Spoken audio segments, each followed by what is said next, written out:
তার সাথে সুন্দর ব্যবহার। ইন্নাল্লাহা ইয়া'মুরু বিল আদলি ওয়াল ইহসান। আল্লাহ তাআলা আদল করার জন্য, আল্লাহ তাআলা সুবিচার করার জন্য, আল্লাহ তাআলা ইহসান করার জন্য বলেছেন। আল্লাহর নির্দেশ, আল্লাহ তাআলা সুবিচার করার জন্য বলেছেন। একটা কল্যাণময় রাষ্ট্র যদি ভালো রাষ্ট্র হয়, ওই রাষ্ট্রে গরিব বিচার পাবে, বড়লোক বিচার পাবে, কালো মানুষ বিচার পাবে, ফর্সা মানুষ বিচার পাবে। যেই রাষ্ট্রে দল দেখে বিচার হয়, যেই রাষ্ট্রে ধন দৌলত দেখে বিচার হয়, ওই রাষ্ট্র জালিমের রাষ্ট্র, কল্যাণময় রাষ্ট্র নয়। কথা ঠিক কিনা বলেন? এই যুবক বন্ধুরা, স্কুল কলেজের বন্ধুরা, পড়াশোনা যারা করছো, একটা কল্যাণময় রাষ্ট্র যদি হতে হয়, সর্বপ্রথম সে রাষ্ট্রের নাগরিক তার সুবিচার পাবে, ন্যায় বিচার পাবে, ইনসাফ পাবে। আমার দেশে সুবিচার, ন্যায় বিচার গত 15 বছর, 15.5 বছর শুধুমাত্র দলীয় লোকদের বিচার ছিল, মাজলুম লোকদের কোনো বিচার তারা পায় নাই। আল্লামা সাইদি সাহেবের মতো একজন শহীদ, আল্লাহর ওলি, তাকে যুদ্ধ অপরাধী বানিয়ে এরপরে শাহবাগে বিরানি দিয়া, কন্ডম দিয়া, লোকজন রেখে মাসের পর মাস মিছিল দিয়া আদালতের আইন পরিবর্তন করে তাকে ফাঁসির অর্ডার দেওয়া হয়েছিল। 140 জন লোক, 42 জন লোক একদিনে ফাঁসির রায়ের অর্ডার হওয়ার পরে শহীদ হয়ে গেছে। এরপরে তারা আমৃত্যু কারাদণ্ড দিলে তার পক্ষে একজন অমুসলিম হিন্দু সাক্ষী দিতে গেল। আমার দেশ কত জালিম! এই সরকারি কিছু কর্মচারীরা, দলীয় কিছু দালাল গোলামেরা রাষ্ট্রের খায়, রাষ্ট্রের বেতন পায়, আর দলীয় সামসামি করে সেখান থেকে সেই লোকটাকে চুরি করে, হাইজ্যাক করে পাশের দেশে পুশ ইন করে দিল। শুনুন, আদালতে সুবিচার যদি না থাকে, ওই রাষ্ট্রে রহমত আর বরকত থাকে না। সুবিচার থাকতে হবে। আপনার ভিন্ন দলের হোক, ভিন্ন মতের হোক, সুবিচার পাবে। ইন্নাল্লাহা ইয়া'মুরু বিল আদলি ওয়াল ইহসান। আল্লাহ তাআলা প্রথম ন্যায় বিচারের কথা বলেছেন। এই গ্রামের মুরব্বীরা, মুরব্বী বাবাজিরা, আল্লাহর জান্নাতে যেতে চান, আল্লাহর আকাশের ছায়া তলে ছায়া পেতে চান, নবীজির হাদিস থেকে বলে যায় 7 শ্রেণীর লোককে আল্লাহ তাআলা আকাশের ছায়া তলে ছায়া দেবেন, আরশের ছায়া তলে ছায়া দেবেন। তার মধ্যে এক শ্রেণী হলো যেই দেশ গ্রামের মুরব্বীরা কোনো বিচার সালিসিতে যাবেন টাকা পকেটে নিয়ে, টাকার জন্য নয়, দলের জন্য নয়, গোষ্ঠীর জন্য নয়, আল্লাহকে হাজির নাজির জেনে সুবিচার ন্যায় বিচার যারা করবেন, এই মুরব্বীকে লরে আল্লাহ তাআলা ধরে ধরে কিয়ামতের ময়দানে আল্লাহর আরশের ছায়া তলে আল্লাহ তাআলা তাদেরকে ছায়া দেবেন। এহসান করার জন্য আল্লাহ বলেছে। এহসান কি? এহসান হলো করুণা, দয়া। আপনি গাড়িতে যাইতেছেন, গাড়িতে যাচ্ছেন, আপনি গাড়ির ভিতরে একটা সিট ফাঁকা নাই, একটা মহিলা উঠছে, এই মহিলার হাতের মধ্যে শাখা পড়া, মহিলার কপালে সিঁদুর লাগানো। আচ্ছা, আপনি কি বুঝছেন বলেন তো? মহিলা কি? হিন্দু। কিন্তু তার শরীরের দিকে এক নজর দিয়ে দেখলেন মহিলাটা গর্ভবতী। গর্ভবতী, কোনো সিট ফাঁকা নাই।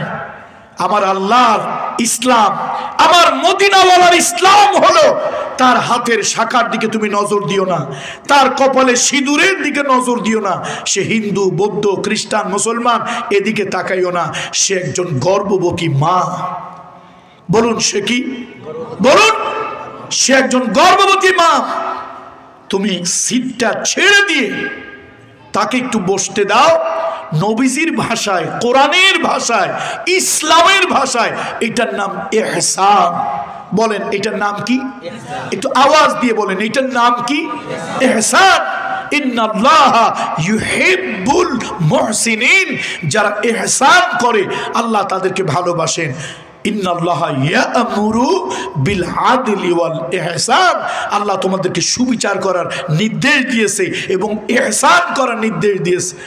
আপনি গিয়ে দেখলেন পুকুর ঘাটে আসেন, নদীর ঘাটে আসেন, দেখলেন চাচা দাঁড়িয়ে আছে, চাচি আম্মা দাঁড়িয়ে আছে, বয়স্ক মুরব্বীটা দাঁড়িয়ে আছে। আপনি তাকে একটু পানি উঠায় দিলেন, এক বালতি এক কলস পানি উঠায় দিলেন। টয়লেটে মুরব্বী মানুষটা যাবে, আপনি আগে আসেন, চাচা আপনি আগে যান, কাকা আপনি আগে যান, একটু দিলেন। এই মানুষটার প্রতি আপনি ইহসান করলেন। ইসলাম বলে এটা মানবিক কাজ, মানবিক সৌন্দর্য। এটা আল্লাহ তোমাকে এর বিনিময় এত বড় পুরস্কার আল্লাহ দেবে। হাল জাযাউল ইহসান ইল্লাল ইহসান। বলেন আমার সাথে সবাই, হাল জাযাউল ইহসান ইল্লাল ইহসান। এই যে সামান্য একটা ইহসান তুমি করেছো, এই মহিলারে করেছো, চাচাকে করেছো, চাচিকে করেছো, বড় ভাইকে করেছো, একটা বয়স্ক লোককে করেছো, এর বিনিময় আল্লাহ তোমাকে নিজ হাতে উত্তম প্রতিদান আল্লাহ তোমাকে দিবেন। সুতরাং এই সমাজটা আজকে নষ্ট হয়ে গেছে। হিলফুল ফুজুল বড় ভালো লাগছে আমার। এই হিলফুল ফুজুল পারে সমাজটাকে ভালো বানাতে, হিলফুল ফুজুল পারে সমাজ ভালো বানাতে। এই সমাজ পরিবর্তনের জন্য মিছিল দরকার নাই। আরে আমার কথা শোনেন, আমার বাপ লক্ষ লক্ষ মুরিদ ছিল, হাজার হাজার আলেম মুরিদ ছিল আমার বাবার। আমার অন্তত 5 জন শিক্ষক ছিল হিন্দু। ছোটবেলায় আমার আব্বা সব সময় বলতেন, সব সময় বাবা বলতেন, শিক্ষকের কোনো জাত ধর্ম নাই। শিক্ষকের কি নাই? শিক্ষক যে জাতের হোক, যে ধর্মের হোক, শিক্ষককে সম্মান করবেন। আজকে আপনাদের দেশের এই নষ্ট রাজনীতি আর বেয়াদব নেতাগুলি আপনার দেশটার শিক্ষা নষ্ট করেছে, শিক্ষা ব্যবস্থাকে নষ্ট করে দিয়েছে। জোরে বলেন ঠিক কিনা? ওই হাই স্কুলের টিচার আমাদের দলের না, ওটারে ঠেঙ্গা। ওই কলেজের টিচার আমাদের দলের না, ওটারে ঠেঙ্গা। এই শিক্ষাগুলো আসছে কোথার থেকে? এই রাজনীতির উচ্ছৃঙ্খল নেতাদের থেকে এই শিক্ষাটা আমার যুব সমাজ পেয়েছে। বলেন ঠিক কিনা? শিক্ষককে সম্মান করো, হিন্দু হোক, এগুলো দিয়ে সম্ভব।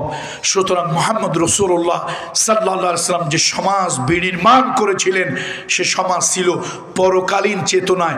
আমরা কথায় কথায় কই 71-এর চেতনা, 52-এর চেতনা, 42-এর চেতনা, 62-এর চেতনা, 72-এর চেতনা। এই চেতনার ধারীরাই সব থেকে বেশি অকাম কুকাম করে। বিদেশে হাজার হাজার কোটি টাকা কারা পাচার করছে?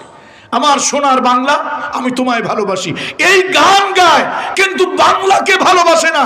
বাংলার 12.5টা বাজারের জন্য এই জালিমেরা, এই ডাকাতেরা গরিব মানুষের মুখের গ্রাস হাজার হাজার কোটি টাকা সুইস ব্যাংকে পাচার করেছে। বলেন ঠিক কিনা? এক ডাকাইতে বাড়ি বানাইছে 355 না 65টা জানো?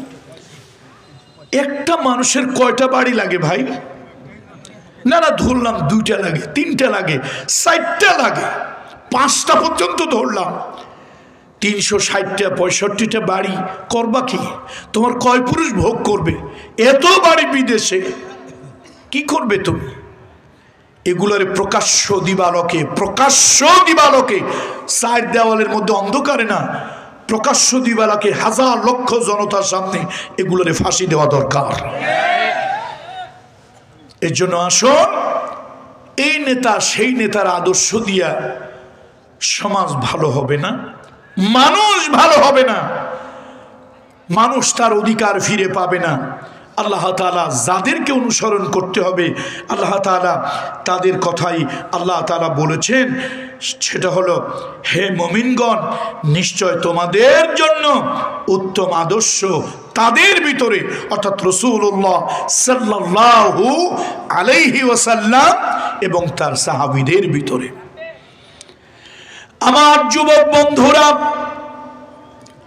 ও আমার স্কুল কলেজগামী বন্ধুরা, মুহাম্মদ রাসূলুল্লাহ তোমাদের মতো যখন যুবক, তোমাদের মতো যখন তরুণ, তখন আল্লাহর নবী হিলফুল ফুজুল তৈরি করলেন। ওই আরব দেশে বিশাল বড় একজন ধনী মহিলার নাম হলো খাদিজা বিনতে খুয়াইলিদ রাদিয়াল্লাহু তাআলা আনহা। তিনি তার নিজের ব্যবসায়, মহিলা মানুষ, নিজের ব্যবসায় নিজে চালাতে পারেন না, লোক দিয়ে চালাতে হয়। যাকে দিয়েই ব্যবসা চালায় সবাই 2 নম্বরই 6 নম্বরই করে, লাভ হয় না। নিজের বান্ধবী নাফিসাকে ডেকে বলে, ও নাফিসা, এই মক্কা দেশে, আরব দেশে, জাজিরাতুল আরবে কোনো ভালো মানুষ কি নাই যার হাতে আমার ব্যবসাটা ছেড়ে দিয়ে আমি একটু নিশ্চিত হতে পারি? নাফিসা বলল, আরবের ভিতরে এমন কোনো ভালো মানুষ তুমি খুঁজে পাবে না, তবে একটা মানুষ আছে চরিত্র ভালো, একটা মানুষ আছে স্বভাব ভালো, সে হলো আব্দুল্লাহর এতিম ছেলে, আব্দুল মুত্তালিবের নাতি, কুরাইশ বংশের সন্তান, তার নাম হলো মুহাম্মদ ইবনে আব্দুল্লাহ। পড়েন সাল্লাল্লাহু আলাইহি ওয়াসাল্লাম। মুহাম্মদ ইবনে আব্দুল্লাহ। আচ্ছা, মা খাদিজা তাকে ব্যবসার প্রস্তাব দিলেন। মুহাম্মদ রাসূলুল্লাহ তার ব্যবসার পার্টনার হইতে পারলেন না। তার কারণ, মায়ের পেটে থাকা অবস্থায় বাবা হারিয়েছে। ছোটবেলায় তিনি হালিমাতুস সাদিয়ার কাছে, ওই তায়েফে বনু সাদে, সেখানে লালন পালন হয়েছে। 4 বছরের সময় মার কাছে ফিরে আসছেন। 6 বছর বয়সে মাকে হারিয়েছেন। 8 বছরের শিশু দাদাকে হারিয়েছেন। ত্রিভুবনে তার কেউ ছিল না আপন। সেই লোকটা খাদিজার মতো একজন ধনী মহিলার সাথে কেমনে পার্টনার হইয়া ব্যবসা করবে, পার্টিসিপেট করবে, অংশীদারিত্বের ব্যবসা কেমনে করবে? তিনি পারলেন না। মা খাদিজা প্রস্তাব দিলেন, তাহলে মুহাম্মাদের যেহেতু চরিত্র ভালো, স্বভাব ভালো, গরিব মানুষ, আমার যদি ব্যবসার ম্যানেজার হয় তাহলে আমি তাকে অসম্মান করব না, যথাযথ সম্মান, ইজ্জত, যথাযথ বেতন তাকে আমি দেব। রাসূলুল্লাহর গার্ডিয়ান আবু তালেব রাজি হলো। নবীজির বয়স তখন 23 বছর। খাদিজা রাদিয়াল্লাহু তাআলা আনহার ব্যবসা তিনি করলেন 2 বছর।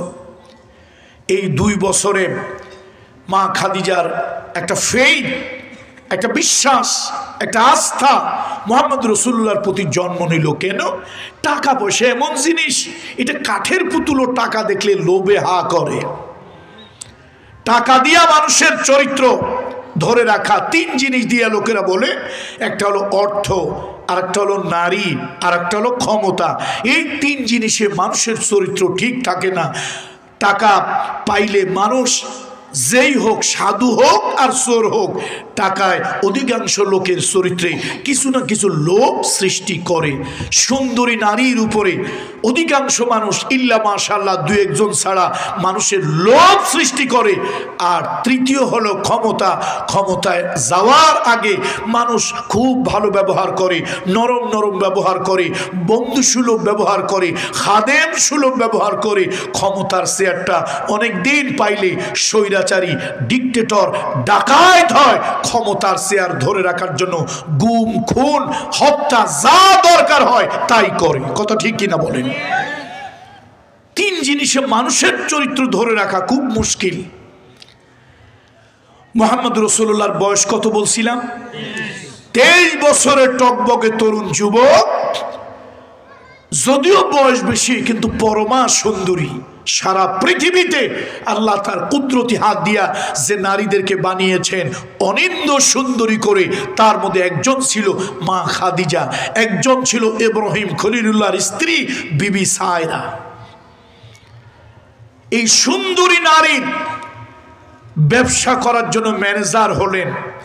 2 বছরে একদিন ওই মহিলা তার বান্ধবীকে ডেকে বলছে, মা খাদিজা রাদিয়াল্লাহু তাআলা আনহা তার বান্ধবীকে ডেকে বলছে, জীবনে পুরুষ দেখেছি, এরকম পুরুষ দেখি নাই। এ কি মানুষ না আর কিছু?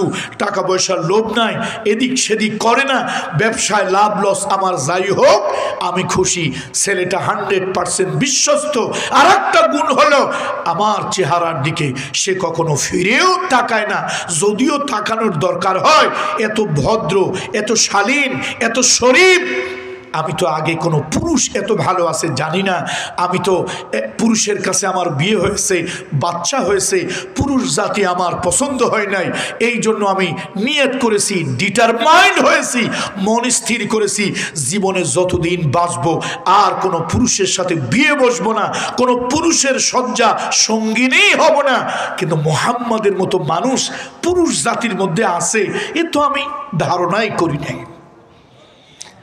শেষ পর্যন্ত অনেক লম্বা গল্প ঘটনা, আমি সেদিকে যাব না। শেষ পর্যন্ত রাসূলুল্লাহর বয়স যখন 25 বছর 2 মাস 10 দিন, তখন মা খাদিজা রাদিয়াল্লাহু তাআলা আনহার সাথে মুহাম্মদ রাসূলুল্লাহর বিবাহ হলো। আল্লাহু আকবার। মা খাদিজার বয়স তখন 40, রাসূলুল্লাহর বয়স 25 বছর 2 মাস 10 দিন। এই যে বয়সের একটা ডিসপ্যারিটি, বৈষম্য, রাসূলুল্লাহ সাল্লাল্লাহু আলাইহি ওয়াসাল্লাম, মুহাম্মদ রাসূলুল্লাহ সাল্লাল্লাহু আলাইহি ওয়াসাল্লাম মা খাদিজার সাথে দাম্পত্য জীবন শুরু করলেন। মা খাদিজা অবাক হয়, মানুষ এত ভালো কেমনে হয়, এত ভালো মানুষ কেমনে হয়। একদিন মা খাদিজা মুহাম্মদ ইবনে আব্দুল্লাহ পড়েন সাল্লাল্লাহু আলাইহি ওয়াসাল্লামকে ডেকে বলে, আবুল কাসেম, ও কাসেমের বাবা, আপনি মাঝে মাঝে একটু আত্মভোলা হন, মাঝে মাঝে আপনি হারিয়ে যান গভীর চিন্তার জগতে, আপনার আত্মবিস্মৃতি হয়, আপনি নিজের মধ্যে নিজেকে হারিয়ে ফেলেন, তন্ময় হয়ে যান, আকাশের দিকে তাকিয়ে সব ভুলে যান, আপনার মনে কি ব্যথা বলেন, আমি আপনার ব্যথা দূর করে দেব। সুন্দরী নারী যদি বিবাহ করতে চান আমি আপনাকে ঠকাবো না, সুন্দরী নারীর ব্যবস্থা করে দেব, আপনি টাকা চাইলে সব টাকা দিয়ে দেব, আপনার অন্য কোনো অভাব যদি থাকে আমি পূরণ করে দেব, তবু আপনি আনমনা হবেন না। নবীজির চোখ বেয়ে টপ টপ করে পানি পড়ে, খাদিজা, আমি তো টাকার জন্য, পয়সার জন্য, সুন্দরী নারীর জন্য এমনটি করি না, আমি চিন্তা করি আমাকে কে বানিয়েছেন, কেন বানিয়েছেন, কোন জন্য বানিয়েছেন, এই পৃথিবীতে আমি কোন কারণে আসলাম, আমি সেই মহামহিম সৃষ্টিকর্তাকে নিয়ে চিন্তা করি। মা খাদিজা বললেন, আপনি ঠিক বলেছেন, তার কারণ হলো আপনাকে আমি টাকা দিয়েছি, আপনি টাকা নেন না,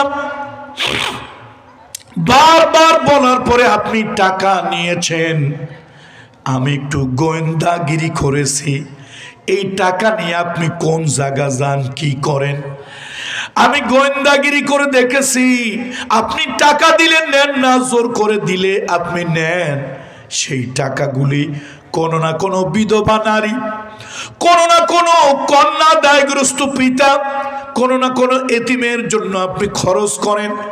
আমি বুঝতে পারলাম টাকা পয়সা ধন দৌলতের লোভ আপনার মধ্যে নাই।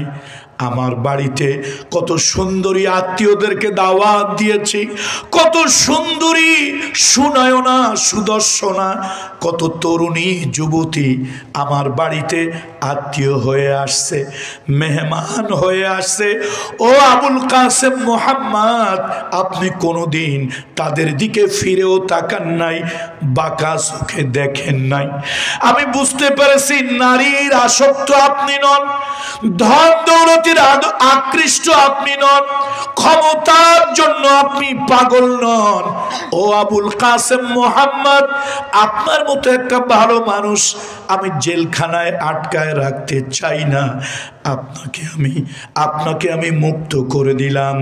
আপনি যতদিন পর্যন্ত ওই মহামহিম প্রভু, ওই মহামহিম স্রষ্টা, ওই মহামহিম আল্লাহ, তার পরিচয় যতদিন না পাবেন ততদিন আপনি আল্লাহর ধ্যানে মশগুল থাকুন।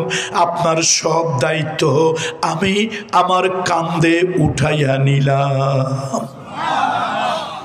মুহাম্মদ সাল্লাল্লাহু আলাইহি ওয়াসাল্লাম গারে হেরায় 5টা বছর সেখানে থেকেছেন। মা খাদিজা রাদিয়াল্লাহু তাআলা আনহা ওখানে খাবার পৌঁছে দিয়েছে, নিজে খায় নাই, নবীজির জন্য খাবার নিয়ে গেছে। কি উঁচু পাহাড়, সেইখানে একটা নারীর পক্ষে পৌড়া একজন নারী যার বয়স 50-এর কোটায়, সেই মানুষটা এইরকম জায়গায় খাবার নিয়ে যায়, নিজের মনটা ভালো লাগে না, এরকম একটা ভালো মানুষ তাকে একাকি না খাওয়াইয়া রেখে আমি কেমনে খাই? বাচ্চা কাচ্চাদেরকে খাওয়াতো, চামড়ার মশকে পানি নিত, পুটলির ভিতরে খেজুর, জবের ছাতু, গমের ছাতু নিয়ে তারপরে নিয়ে ওইখানে যেত।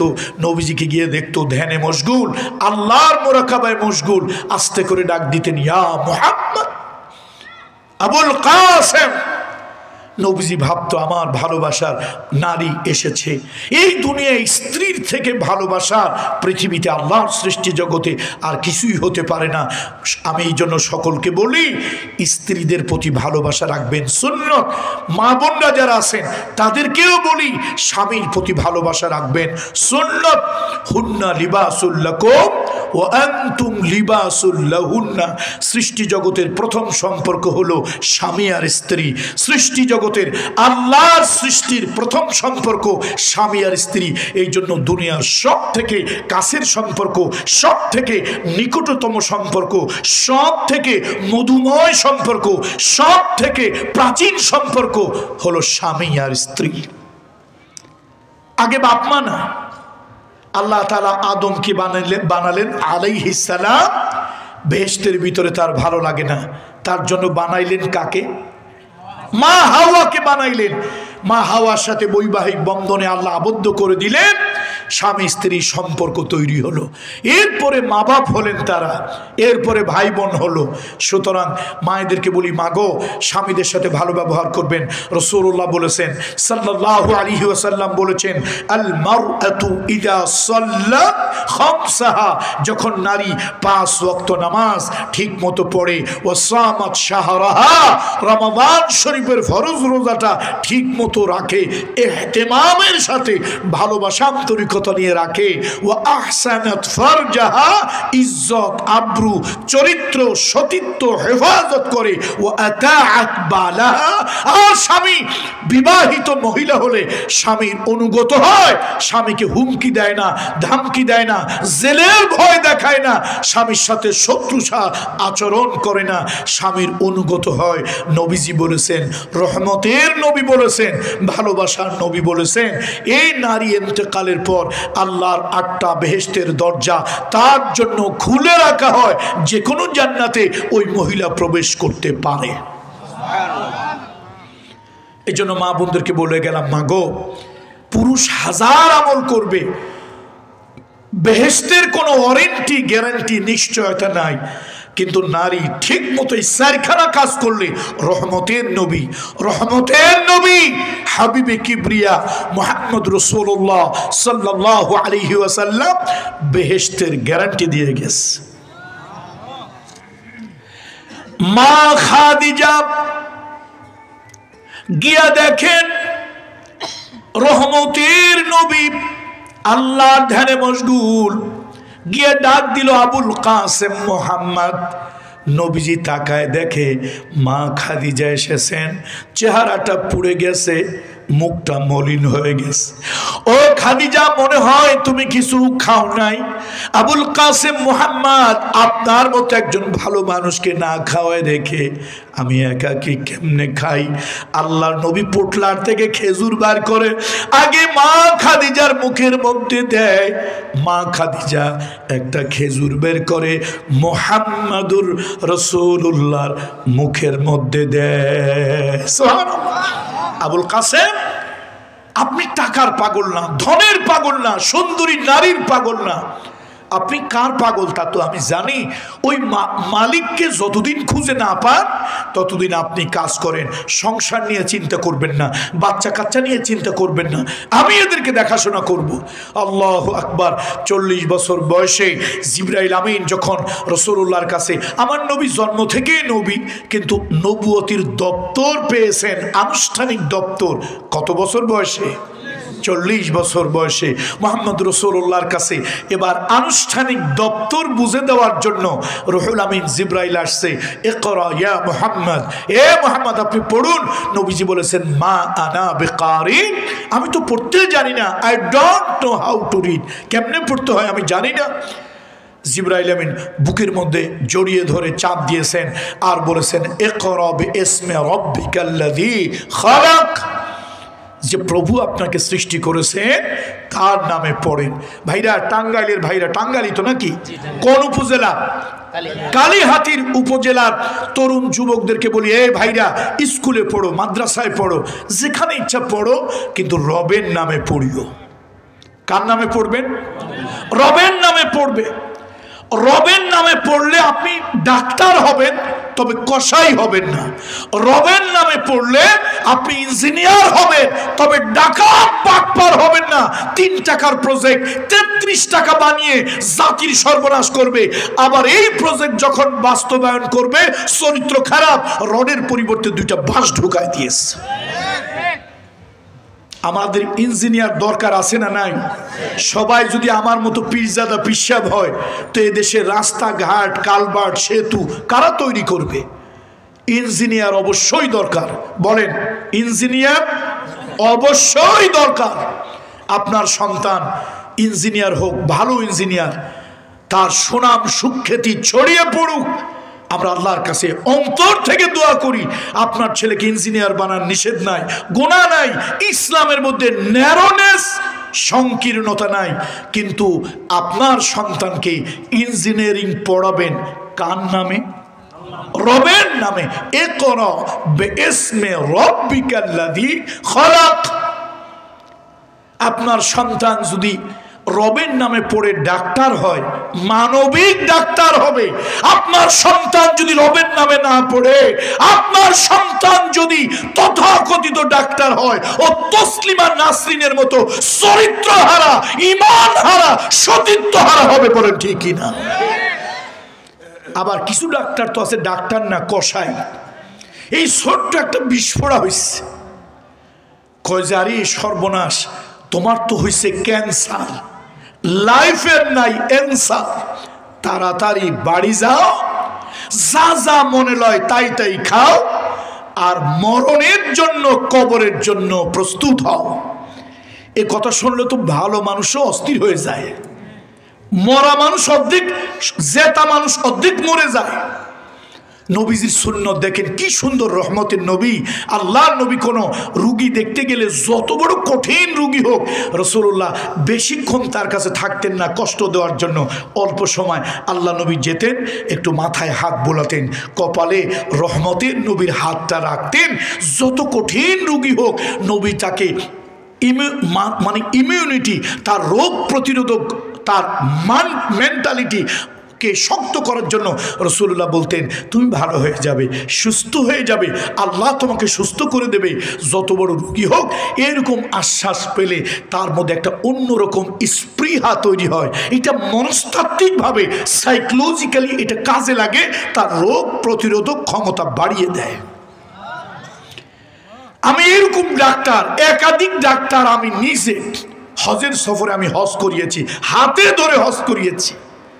এরকম ডাক্তার অপারেশন থিয়েটারে ছুরিটা চালানোর আগে মনে মনে আরশের মালিককে ডেকে বলে, আল্লাহ, আমি তো উপলক্ষ, আমি কাটাছেঁড়া করব, কিন্তু আমি তো ভালো করতে পারবো না, জীবন দিতে পারবো না। মালিক, আমি তোমার গোলাম, আর একটা গোলামকে আমি অপারেশন থিয়েটারে ওটির ভিতরে কাটাছেঁড়া করছি, আমার হাতে তার জীবনটা তুমি বাঁচিয়ে দিও। এমন ডাক্তার আমি জানি, প্রেসক্রিপশনে প্রেসক্রাইব করার সময়, ঔষধ লেখার সময়, প্রত্যেকটা ঔষধ লেখার সময় মনে মনে আল্লাহকে ডেকে বলে, মালিক, আমি তো রোগ নির্ণয়কারী, রোগ নির্ণয় করে তোমার বান্দার জন্য এই ঔষধকে প্রেসক্রাইব করছি, সাজেস্ট করছি, এই ঔষধ আমি অনুমোদন দিয়েছি, আমি তো ভালো বানাতে পারবো না। ঔষধ যখন তার হলকুমে যাবে, মালিক, তুমি তোমার রোগীকে ভালো বানিয়ে দিও। তাহলে ডাক্তার আমাদের দরকার আছে না নাই? কিন্তু কসাই দরকার নাই।